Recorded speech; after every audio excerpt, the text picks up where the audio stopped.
We know some bright new shiny object is out there or whatever it may be. And it's incorporating that. But I think that's the first and foremost in terms of really kind of getting much more serious and much more deliberate and much more results oriented in terms of this idea of relationship is starting from the standpoint of what's already in place. What are you already doing?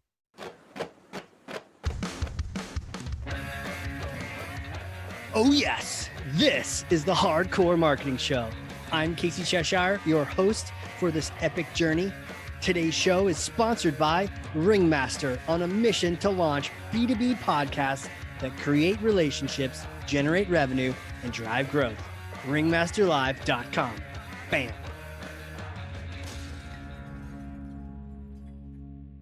There it is. All right, we started the adventure, and I'm excited to introduce our guest today. She is amazing, and she is going to school us on so many things. I can't wait to learn from her.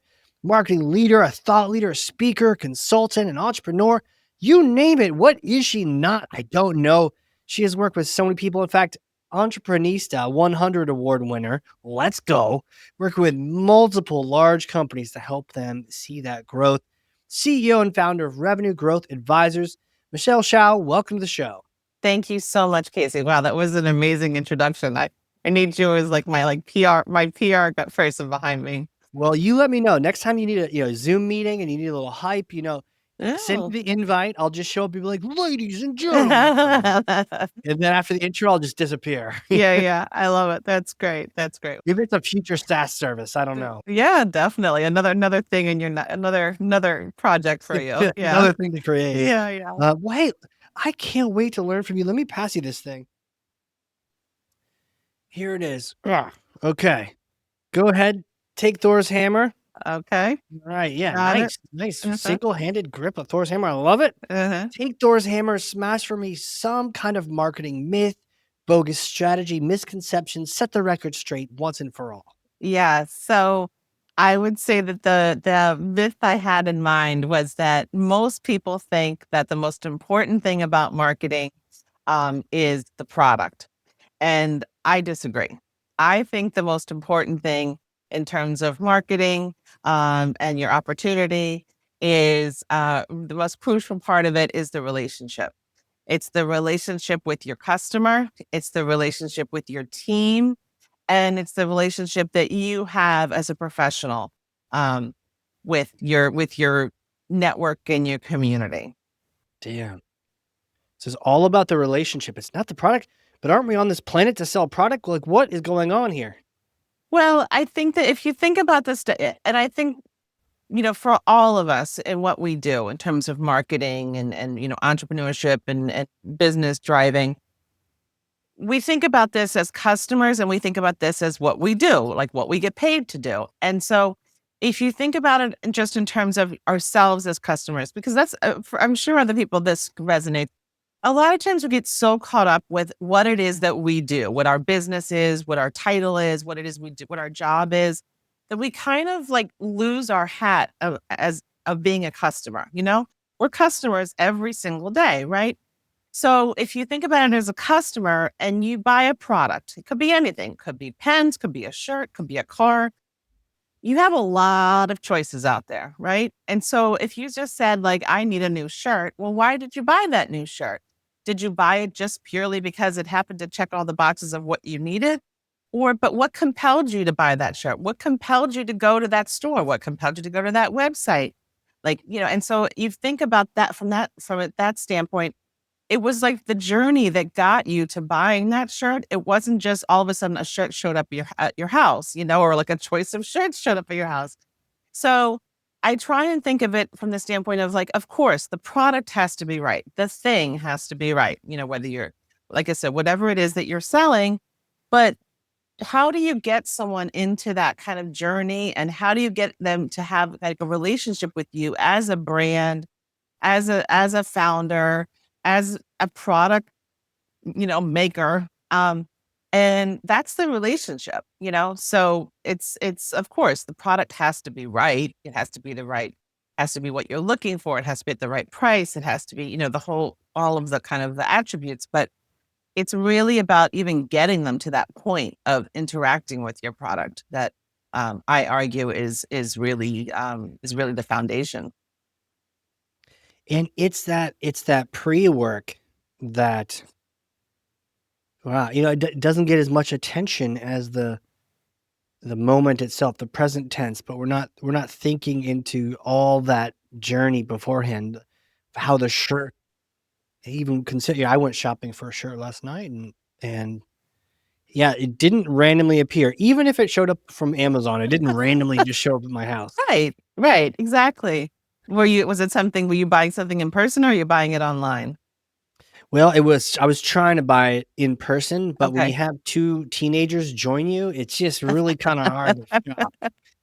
They're your there's a saying, sales preventing. They were sales preventing, They were you sales know? preventing. But, yeah, I mean, you could think about it from that standpoint of, what compelled you to go into whatever store that you went to, and what compelled you maybe to walk by other stores that you didn't go into, and it could have just been like you were randomly walking down the mall and, the first one you came to, or it could have been like you bought a shirt from them before, and so you went back. So that's loyalty, that's re-engagement, that's retargeting, Yep. all those kind of check marks.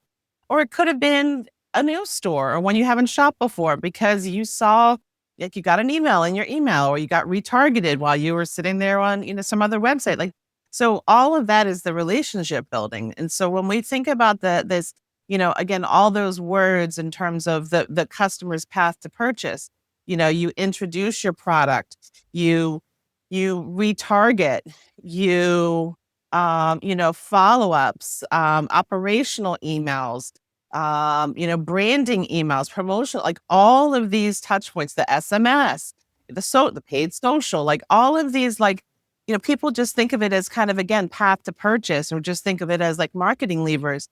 But it's the overarching is the relationship. It's the relationship that you're building with your customer. Um, and that kind of engagement, that's what I'm talking about in terms of the product, of course, is important, but it's leading up to that point of purchase. And oh, by the way, beyond that, that I argue is really as important, if not more. When you say relationship, being so important, how do you define, like, what is a relationship between you and your customer? Because I think we understand the transactional side of it, but I think we're getting beyond just the fact, "Hey, they gave me money, so we have a relationship." Like, what is that? Think about the fact that there's been things like market research, trend analysis, customer profiling. These elements have been in existence for decades. Okay. And so we've always been doing this, but it's just never necessarily been kind of like thought of in the way of a relationship. It's like customer tracking. It's like all these kind of things. But it feels so transactional when you think of it like that way. It also feels very one-sided. Like the customer is giving us her data, his or her data. They're giving us his or her money, by purchasing, and we're just taking. So you need to think about it more. It's just again, in a relationship, as friends, as in a romantic relationship, is it goes both ways. So the customer is doing us the pleasure, doing us the favor, however you want to say it, of purchasing with us, of shopping, being present on our site or in our store. They're giving that to us. So what are we giving back to them? So, when you think about that from, whether you're a small brand, like a startup brand, or, a major retailer or a major organization, like, an Amazon or an Apple or whatever, there are a variety of ways that you can do that. And a big part of that is thinking in terms of what that customer wants from us. So, if you think of like a grocery store, people are usually engaging, if not on a weekly basis, it could be even more often than that, it could be a couple of times a week. What they're looking for in terms of interaction and information and content and inspiration is very different than like a men's clothing store or a car dealership or whatever it might be.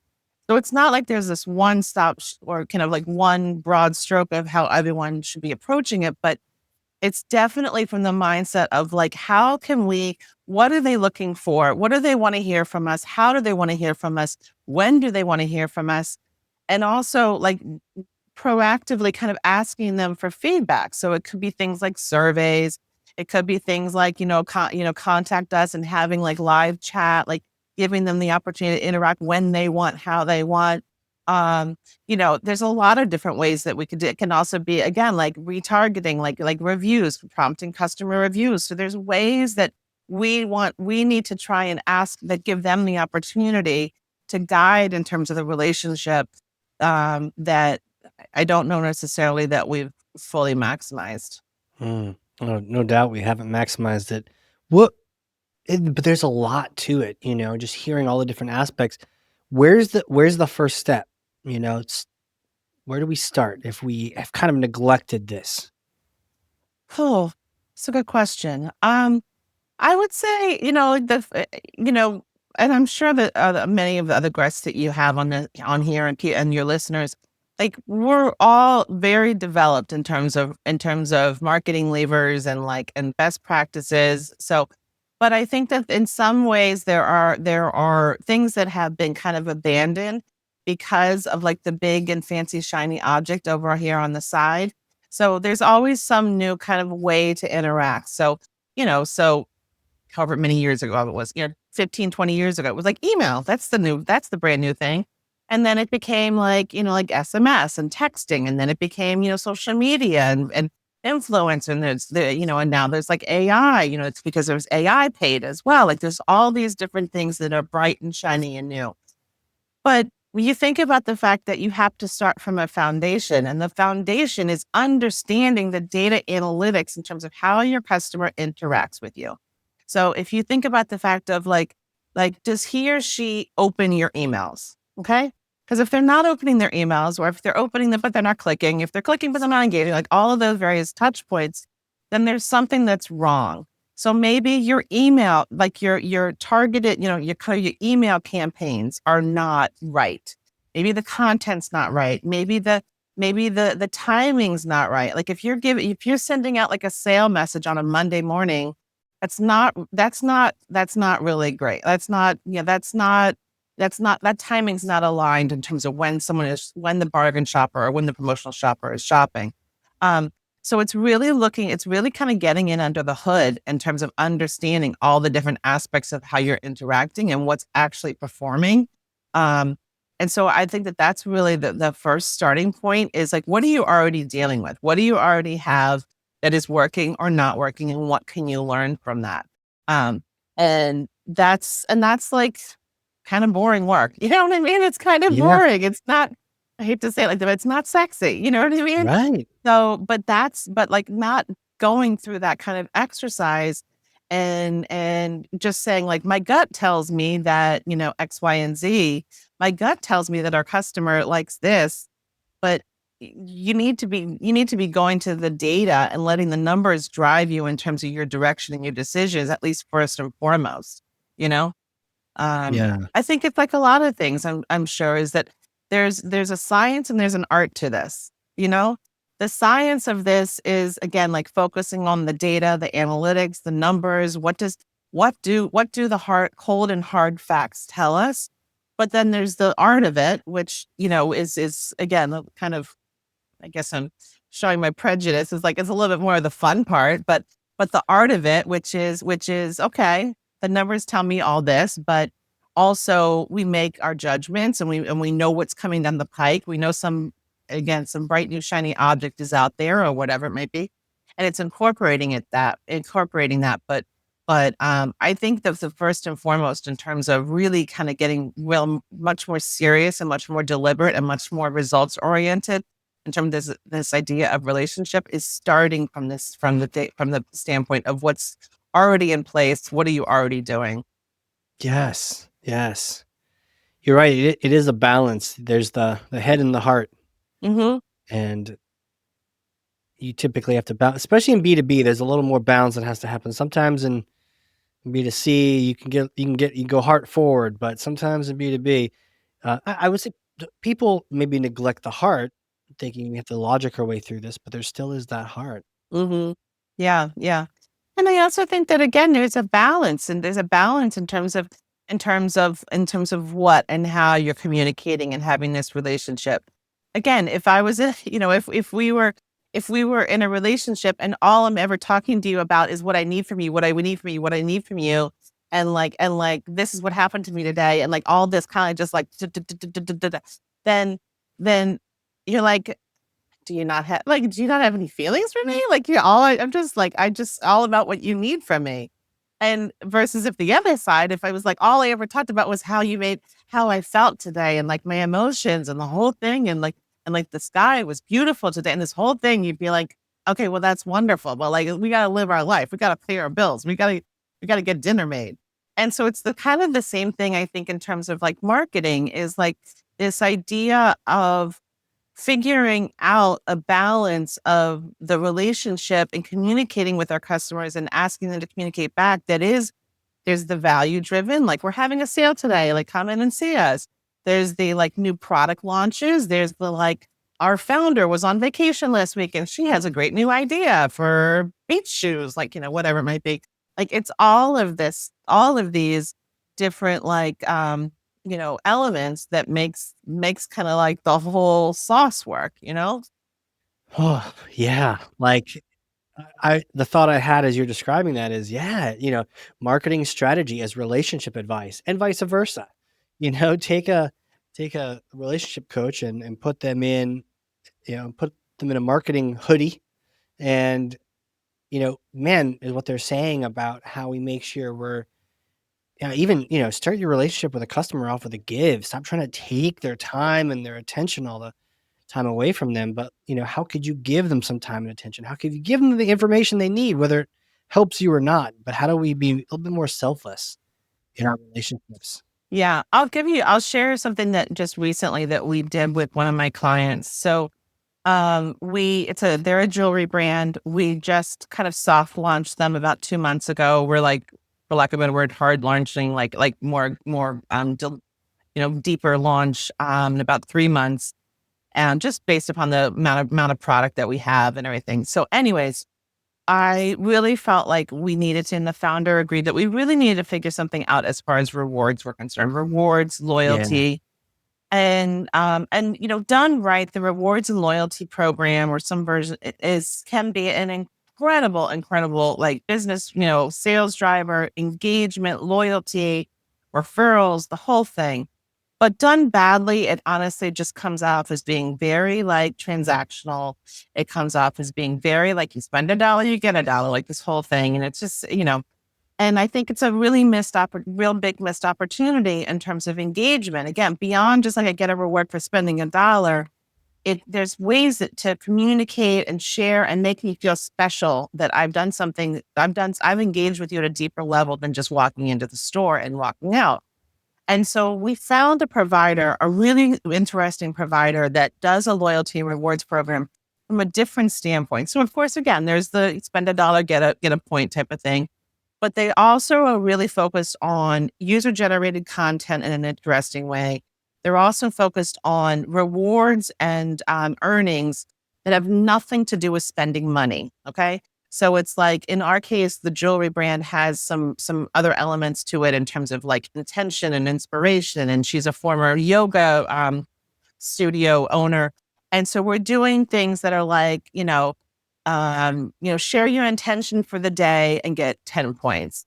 And obviously it doesn't have to be like deeply personal, but or send us a photo of you and your jewelry as you're going off to your big meeting with your big dream hopes. Like, like this kind of thing. And it's engaging the customer in a way that makes her feel like she's got more of a relationship with us, but it's also not just about like, well, I haven't bought any new jewelry in 3 months, and so I guess I didn't get any more points. Well, she can engage with us without spending a single penny every single day if she was so inclined. Again, with her photos or sharing her intentions or attending the yoga class. That again, that's not through our brand. That's like just it's just an activity that kind of supports the mission statement and the values of our brand. Man. My next question for you is like, who are you? How how do you know these things? Can you take me back in time to like little Michelle days? Did you know you're going to be a marketing leader and teaching people? straightening them out when they're getting too transactional, they're not being mutual enough for the relationship with their customer and their team, their employee? Take me back in time. What was it like? Well, I come from entrepreneurial parents. So my father primarily, but with my mother's support, they were serial entrepreneurs. Like he had his very first company, doing something related to graphics that they used to pull my crib out of my bedroom so that he could do his like screen printing in my bedroom as like a baby.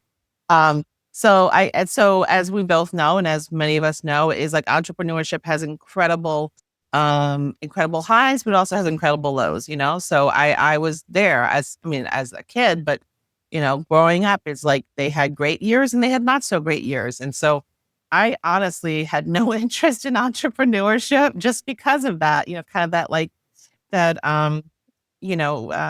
uncertainty. So I went to college. I graduated. I really just knew I wanted to do something in retail. So I joined a training program with a major retailer that doesn't exist anymore, like so many of them. And Which one was it?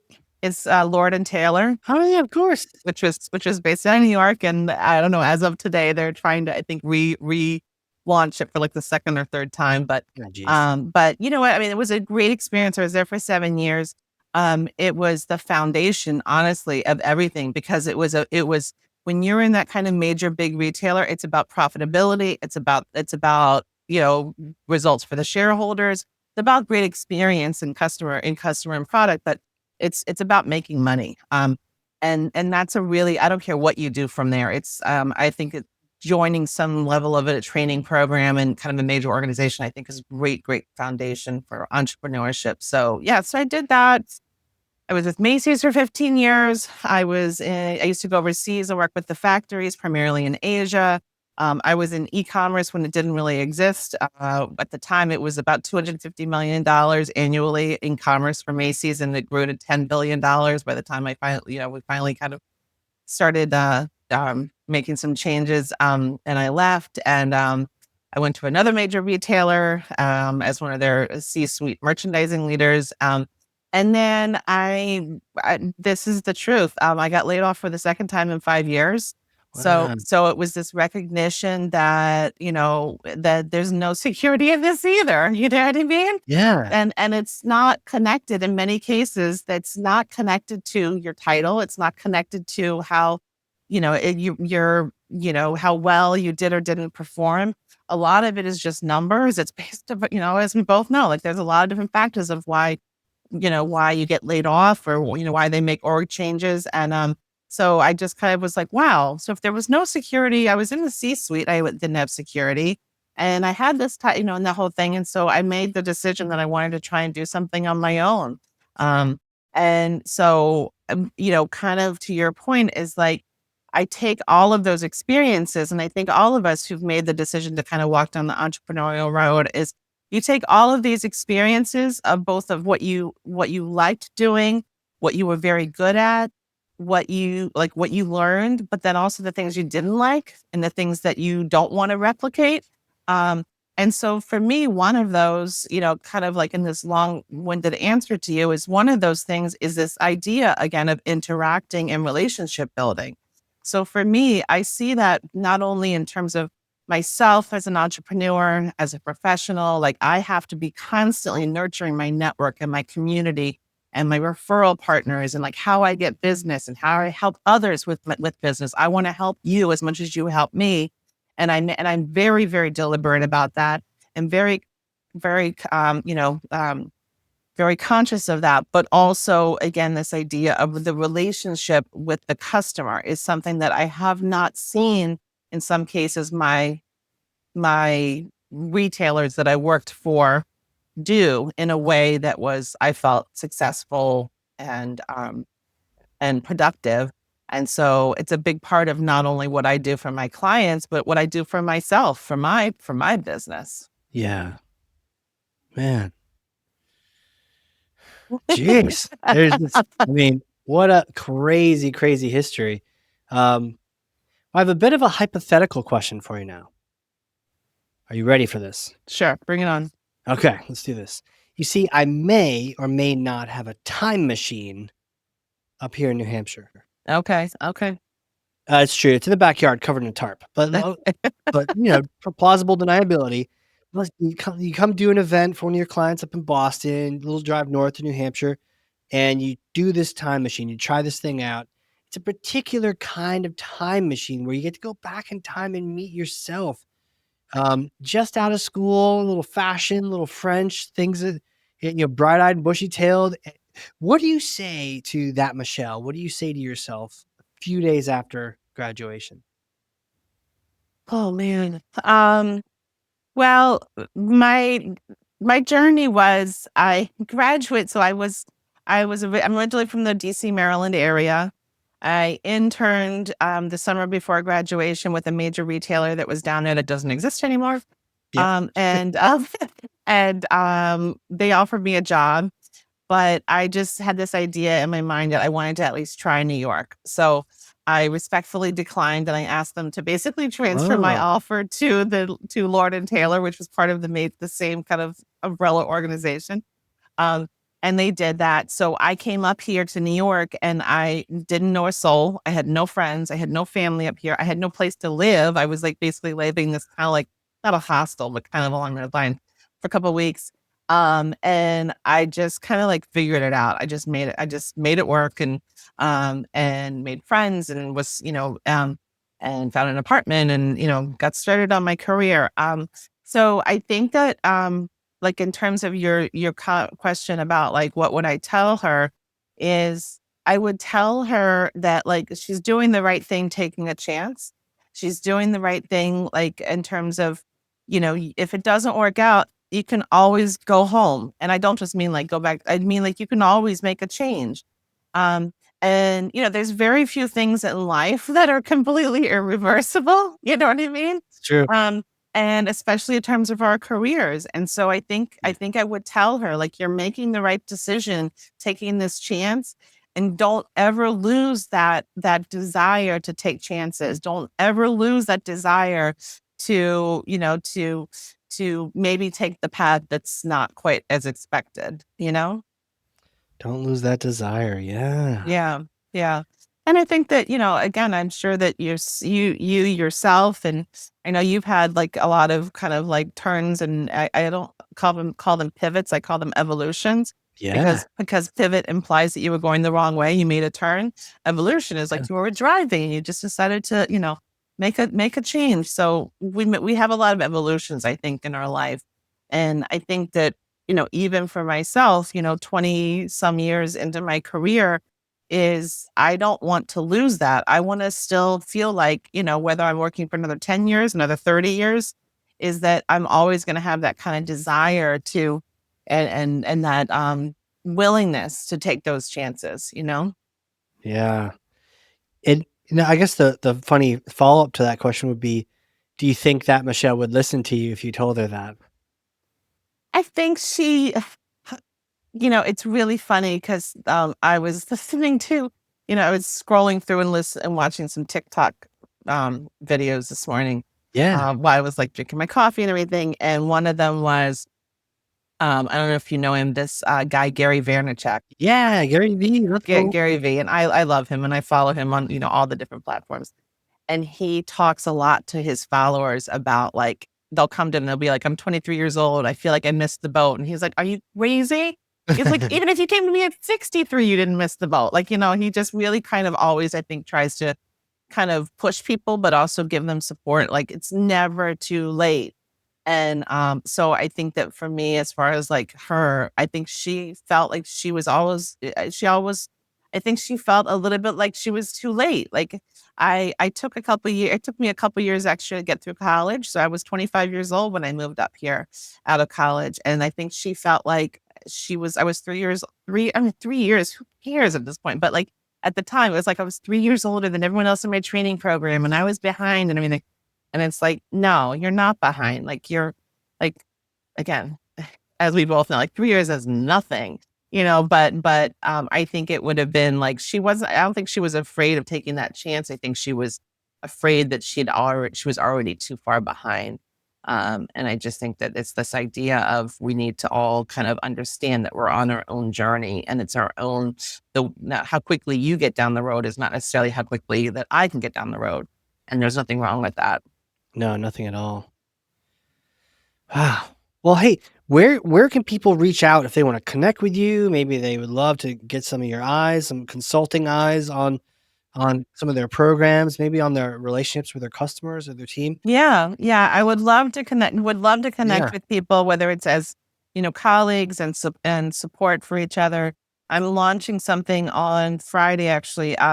We have evolved in terms of our business, and we are evolving in our site. We're relaunching our site on later this week. And along with that is a partners program, which is basically we have selected the referral partners that we think are the best match for everything else product businesses need besides what we do. So the e-commerce Wow. photographer, the bookkeeper, the fractional CFO, social media, everything. So we are launching that on our website. That's free to everyone to be a part of. But again, they're vetted and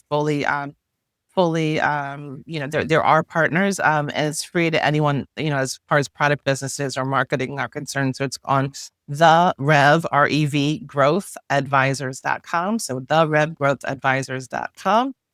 And then I would love, of course, I'm on LinkedIn. So Michelle Hsiao, Hsiao. And again, would love to connect with everyone. Absolutely. And when you connect, don't be creepy. Don't just send a random connection. I hate that. Always put in there how you I heard know. of her and say hi from the pod. Yeah. Um, but with that, yeah, thank you so much for coming on here. Like, man, as I look back to the conversation about mapping out the relationship, the path to purchase, the science, the art, man, we covered so much today. I Mhm. just thank you so much for coming on here. Absolutely. Well, thank you, Casey. I really appreciate it, and I know I really respect everything that you're doing, both obviously in terms of the podcast, but in terms of marketing and just really, really challenging a lot of the status quo as well. Oh man, thank you. And thank you so much for that. And for those listening, if you learned something, I freaking know you did because I learned a ton over here, then share this with some other person. One person, three people, 9,000 is cool too. But you know what? Even one person who needs to hear this, who has been way too transactional. In fact, next time you're going to buy something, and if they're transactional with you, link them to this episode and be like, y'all need to listen to this and relearn how to have a proper relationship with your customer. Yeah, And with that, Michelle, thank you again. absolutely. Thanks, Casey. All right, everyone, this has been a crazy cool, exciting episode of the Hardcore Marketing Show. We will see you all next time.